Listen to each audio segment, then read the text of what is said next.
कहते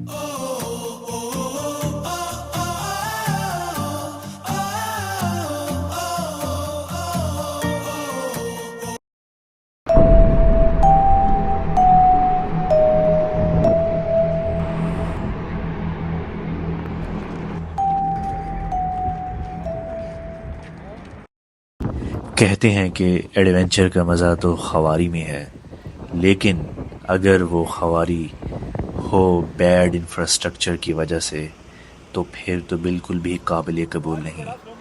ख़ुद तो हम ख़वार होते ही हैं, लेकिन साथ साथ हमने गोरों को भी कर छोड़ा है। ये इस टाइम जी टूरिस्ट आए हुए हैं, कुछ उनकी भी गाड़ी खड़ी हुई है, वो भी इस टाइम दासू डैम की वजह से जलीलो ख़वार हो रहे हैं और हम इस टाइम रास्ते में खड़े हुए। हमें तकरीबन 5 घंटे गुजर चुके हैं कि रास्ता बंद है, दासू डैम में बारूद बिछाई हुई है और सड़क को खुला कर रहे हैं, क्या कर रहे हैं जो भी है। तो इस वजह से जी हम यहाँ रास्ते में इंतज़ार कर रहे हैं पिछले 5 घंटों से। बिशाम का रास्ता क्यों इतना बदनाम है, ये वाकई आज हमें अंदाज़ा हो गया। यहाँ पर हमें रुके हुए 5 घंटे हो चुके हैं और आप देख लें गाड़ियाँ कितार दर कितार लगी पड़ी हैं और यहाँ पर कोई ऐसा प्रॉपर इंतज़ाम भी नहीं है कि आप रास्ता रोकें तो लोगों को कुछ सहूलियात ही दे सकें। कोई टॉयलेट का ख़ास इंतज़ाम नहीं है, बस ये ट्रक वाला होटल ही है एक हमारा आसरा। यहीं पर हमने थोड़ी बहुत जैसी तैसी रिफ़्रेशमेंट की है और खाना तो अच्छा था। तो खैर, जब आप कोहिस्तान से बिशाम के रास्ते गिलगित जाने की कोशिश करते हैं तो आपके साथ ये सब होना लिखा जा चुका होता है। तो मेहरबानी करके अपनी प्रिपरेशन कर आएँ।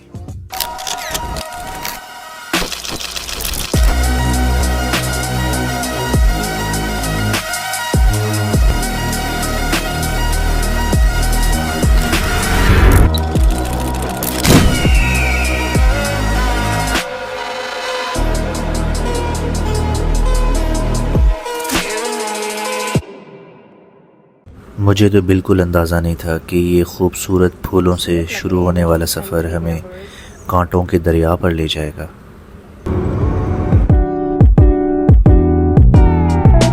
वेलकम टू मार्का 1000 किलोमीटर ऑन वैगनार VXL। तो जी इस टाइम हम लाहौर से गिलगित बल्तिस्तान के लिए बजरिया मोटरवे अपना सफ़र गामजन किए हुए हैं। वीलॉगर हो और वो अपने पुराने वीलॉग्स की पब्लिसिटी करना छोड़ दे, ऐसा तो हो ही नहीं। तो जी ये है भीरा मशहूर ताम-ओ-क़याम इस्लामाबाद लाहौर मोटरवे पर, और यहाँ पर हमारा पहला स्टॉप हुआ है। यहाँ पर हम पहले भी आए हैं लगता है, तो पहले हम आए थे यहाँ पर शुक्रान चाहते हैं, तो आपको मेरा शुक्रान मिला। भाई की प्रो टिप नंबर 1 है, कभी भी आप ना मोटरवे से कोई चीज़ ना लें, 20 की चीज़ आपको 60 में मिलेगी। कोई भी सफ़र हो ना, वो बड़ी ही एक्साइटमेंट से शुरू होता है, जैसे कि हमारे साथ हुआ है। बड़ी एक्साइटेड हो के हम जा रहे हैं खुश बहार और इस टाइम मोटरवे के नज़ारे ले रहे हैं। लाहौर इस्लामाबाद मोटरवे का मेरा जो फेवरेट सेक्शन है ना, वो यही है, और यकीनन आप सब लोगों का भी होगा जो यहाँ पर रेगुलर सफ़र करते रहते हैं। यहाँ की बलखाती रोड्स, और फिर आप जिस भी मौसम में आएँ, बेशक वो सर्दी हो, गर्मी हो, धूप हो, बादल हो, यहाँ की खूबसूरती का ही अपना ही कोई जादू है। हर टाइम आपको अपने महवर में घेर लेगा।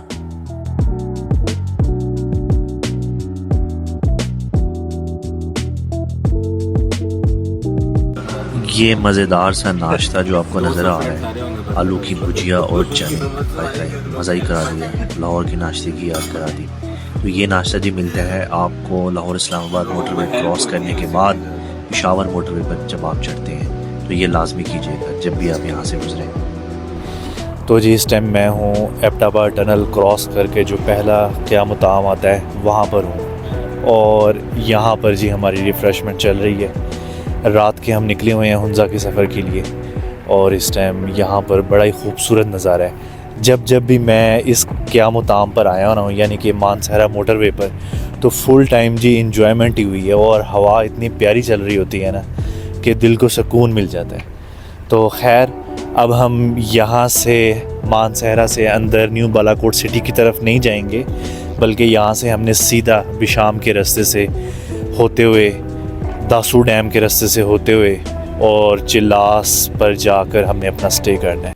तो यहाँ पर भाई की प्रो टिप नंबर 2 है कि बिशाम के रास्ते से जाते हुए इतना एक्साइटेड नहीं होना चाहिए। आगे जी इस टाइम हम अपनी मंजिल पे तो नहीं पहुंच सके, लेकिन अपनी खवारी की जगह पे ज़रूर पहुंच गए हैं। इस टाइम हम दासू डैम की जो कंस्ट्रक्शन साइट है वहाँ पर पहुंचे हुए हैं, और ये सारा दासू डैम का ही पानी है। इंडस रिवर है जिस पे दासू डैम बन रहा है, और इस टाइम जी यहाँ पर कंस्ट्रक्शन आवर्स हैं कुछ, जिस दौरान वो ट्रैफिक रोक देते हैं अपनी बिल्कुल आने जाने की, और इस टाइम भी यही हाल है। ट्रैफिक पीछे रुकी हुई है, पीछे दिखाओ कैमरे से।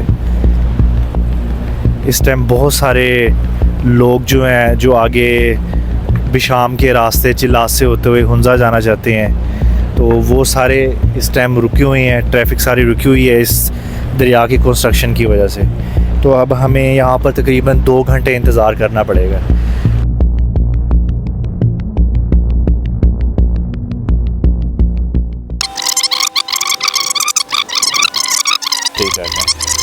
तो इस टाइम देखें जी, बड़ा खूबसूरत नज़ारा है इधर। काफ़ी लोग भी आए हुए हैं और काफ़ी और ट्रिप्स भी आए हुए हैं यहाँ पर ट्रैवल एजेंसीज़ के। मई का महीना है और देखें बादल भी साफ़ हैं, मज़ा आ रहा है। यानी कि ना गर्मी है और ना ही सर्दी है। चलें आगे मिलते हैं।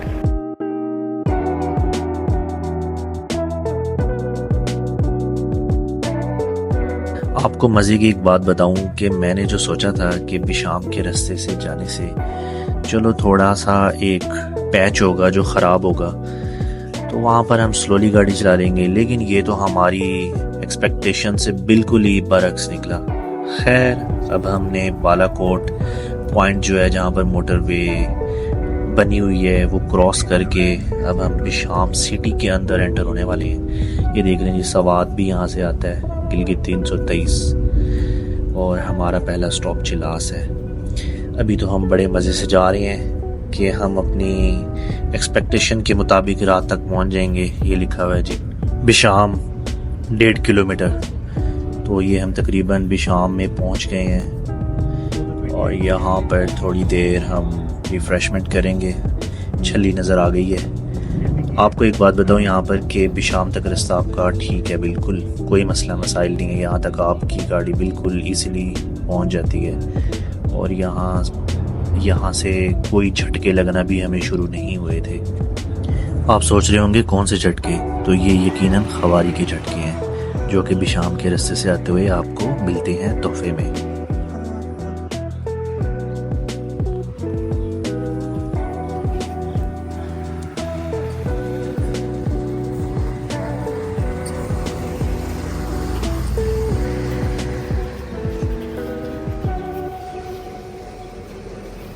स्कूल से आ रहे हो?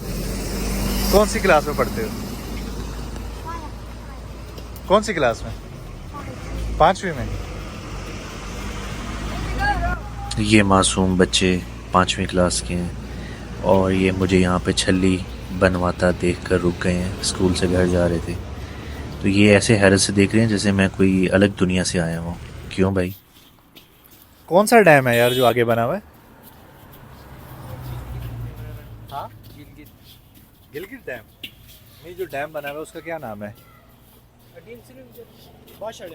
बादशाह डैम। जी। और उसके अलावा भी कोई डैम है? इसके अलावा ऊपर नहीं है ये, नीचे क्या नाम है यार? दिया मीर बादशाह हो गया ना, और एक हाइड्रो हो गया। हाइड्रो भी है। इस पॉइंट पर ना इसे पता है ना मुझे पता है कि हाइड्रो कोई भी डैम चिलास नहीं है। कितना दूर है इधर से?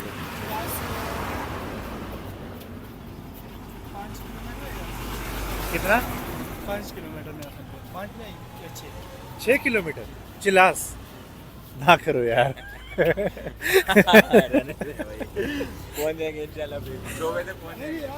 घंटा लगेगा। नहीं मेरे भाई, 5 घंटे का रास्ता है भैया। 5 घंटे का रास्ता है इधर से तो चिलास का।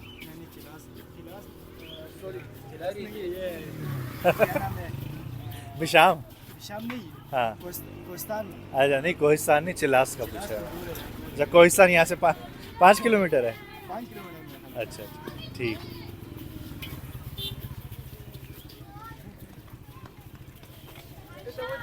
ये बच्चे आ रहे हैं जी, इनकी छुट्टी का टाइम हो गया है। बच्चे बड़े एक्साइटेड होके देख रहे हैं और ये हमारी छलियाँ इधर बन रही हैं। हम लाहौर से आए हैं। आप इधर के मकामी हैं? नहीं मैं घर में रहता हूँ, इधर मेरा दुकान है।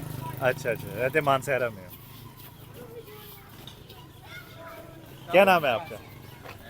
ज़ेफ़ा। हुज़ैफा। कौन सी क्लास में पढ़ते हो? वेव। किस क्लास में तुम पढ़ते हो, नाम बताओ। हाँ, आदित्य कुमार 6 क्लास में पढ़ते हैं। 6 क्लास में पढ़ते हो, ठीक है। कौन सा फेवरेट सब्जेक्ट है? आए अबे साले, कौन सब्जेक्ट अच्छा लगता है? सोल खुदी। सारे सारे फेवरेट हैं। क्या बड़े होके क्या बनोगे? जबरदस्ती से वो जुड़ेगी, डॉक्टर। डॉक्टर बनेंगे। डॉक्टर बनेगा। वेरी गुड यार, माशाल्लाह। अल्लाह आपको डॉक्टर बनाए। भाई की प्रो ट्रिप नंबर 3 है कि बिशाम में आपको कोई टॉयलेट नहीं मिलेगा, बड़ा ख्वार हो जाएंगे, इसलिए जब तक मोटरवे पर हैं वहीं पर ही आप अपने टॉयलेट वाले कामों से फ्री हो जाएं। लगे हाथों टिप नंबर 4 भी सुन लें कि जब तक आप मोटरवे पर हैं आप ना अपना हाई ऑक्टेन टैंक फुल रखें, क्योंकि जैसे आप मोटरवे से उतरेंगे और बिशाम के रास्ते पर चढ़ जाएंगे तब आपको हाई ऑक्टेन मिलना भी बहुत कम हो जाएगा। अब जैसे मैं ढूंढ रहा हूँ यहाँ पर लेकिन मिल नहीं रहा। ना तेरे जाने की, ना तेरे आने की खुशी, ना तेरे जाने का गम, वो ज़माना गुजर गया जब दीवाने तेरे थे हम। ट्रक शायरी का भी अपना ही सवाद है। तो जी हम इस टाइम बिशाम से निकल रहे हैं और ये बच्चों की छुट्टी का भी टाइम हुआ है, दोपहर का टाइम है, यहाँ पर 3 बज रहे हैं तकरीबन।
टूटे फूटे रोड अब आना शुरू हो गए हैं। बड़े बड़े पैचेस आ रहे हैं जहाँ पर रोड्स में बड़े गहरे गहरे खड्डे हैं और लैंडस्लाइडिंग की वजह से वो टूट फूट का शिकार हो गए हैं। तो जब ये हालत बिशाम के बाद शुरू हो जाए तो आप समझ जाएं आप अपर कोहिस्तान की टेरिटरी में एंटर होने वाले हैं। जैसे कि हम भी अब अपर कोहिस्तान में एंटर हो गए हैं ऑलमोस्ट।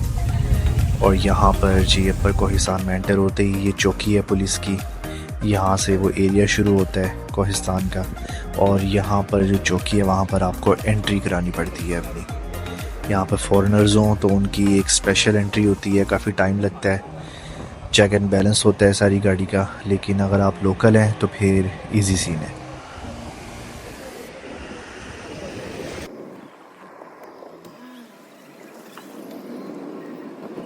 अमूमन कोहिस्तान और बिशाम की रेपुटेशन कोई इतनी ख़ास अच्छी नहीं है, तो इसलिए जब आप सफ़र करें तो आप ये ख्याल रखें कि जब आप इस इलाके में आएँ तो आप दिन के टाइम में हो। जैसे कि हमने प्लान किया हुआ था कि इस इलाके से दिन के टाइम में हमने क्रॉस कर लेना है। हमने तो पूरा दासू डैम दिया मीर पाशा डैम का ही प्लान रखा हुआ था, लेकिन ये तो हमारे साथ स्ट्रेटजी डल गई एक जिसकी वजह से हम क्रॉस नहीं कर सके। तो आपने ख्याल रखना है और इस इलाके से जल्दी से गुज़रने की कोशिश करनी है। और ये जी बाबे कोहिस्तान, ये ब्रिज है एक, इसके नीचे से इंडस रिवर जो कि जिस पर आगे जाकर कंस्ट्रक्शन का काम हो रहा है, डैम बन रहे हैं, वो यहीं पर आगे जाकर ही आता है वो रास्ता। तो ये ब्रिज क्रॉस करने के बाद तकरीबन हार्डली आधे घंटे का सफ़र है, फिर दासू डैम की साइड आ जाती है जहाँ पर वो लोगों को रोक लेते हैं जब क्लोजिंग आवर्स होते हैं।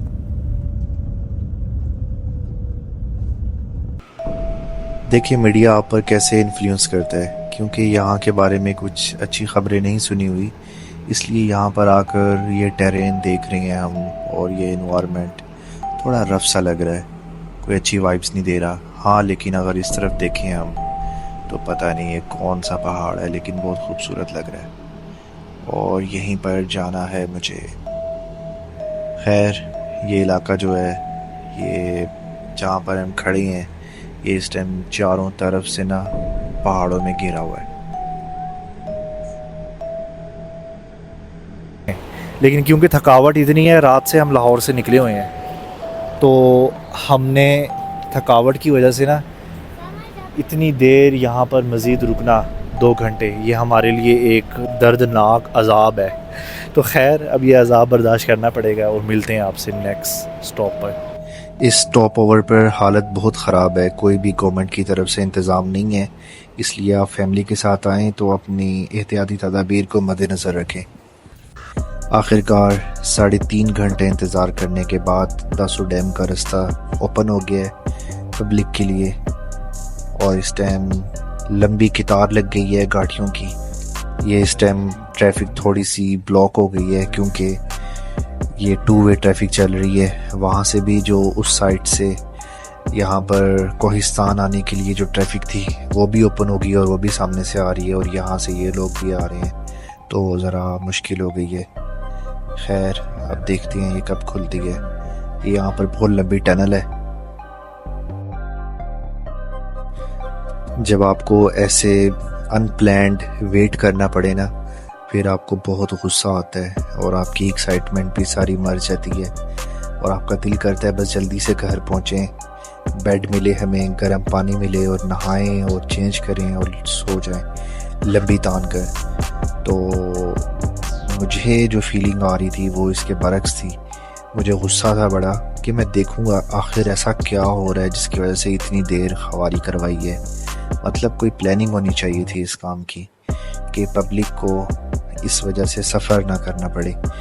तो अब ये टनल मैं देख रहा हूँ, ये इतनी बड़ी टनल है और ये कोई आम टनल नहीं बनाई हुई, ये संगलाख पहाड़ों को चीर कर टनल बनाई गई है और ये वाकई में काफ़ी लंबी है।